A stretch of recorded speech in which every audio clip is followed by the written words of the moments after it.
dubbii araaraa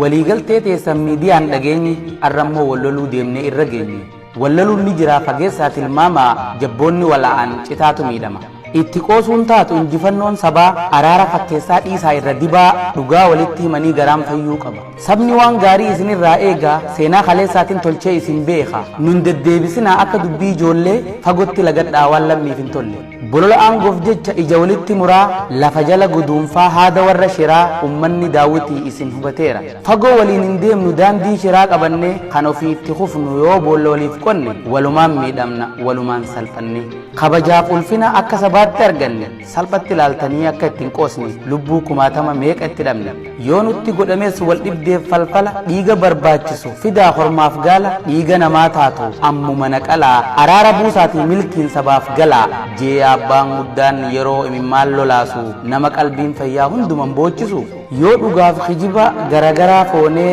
waan afaan hin jennu qabatamaan goone qoor qalbii alagaatu akka miidhameen hafa garaa oromoo taatu sheekhi argateera sabni dhaabaaf hin jiraatu dhaaba sabaaf jiraata gurmii ilmaan sabaa dhaaba keessan falmata qoonni qabsaa'otaa kabajaaf galataa dhugaa walii dhoysuun hin fidu furmaata bilisummaa lafeef dhiini itti jige warra abbaa garaatu jara jala fiigee diina fira keessaatu kalees nurraa diigi nu abbaa keessanii harka nun darbina yoo dhuma taate baanee wajjiin dhumna jijjiirama kanas wajji itti fufna janii abbootiin oromoo yoo saba gorfatan injifannoon galuuf yoo daandii saaqqatan jallataa nu keessaa yaamanii gorfatuun dubbii arraa toltu sabatti baafatuun ishii boruuf taatu tursanii bulfatuun abbootii gadarraa waa hundinuu tola kabajaaf jaalalaan yaa isaan jala dhugaa dubbatamtee garaa hoona jiise tanaaf hin gammadee eebbatoo gadhiise lammiina of kalchaa irraa na hambisaa gubbaan joollummadhus keessi kiyya jaarsa bakka yaanni gahuu nun hanqisin rabbi saba keenya jiddutti hin dagaagin jibbi xiqqaan haa guddatu guddaan haa dubbatu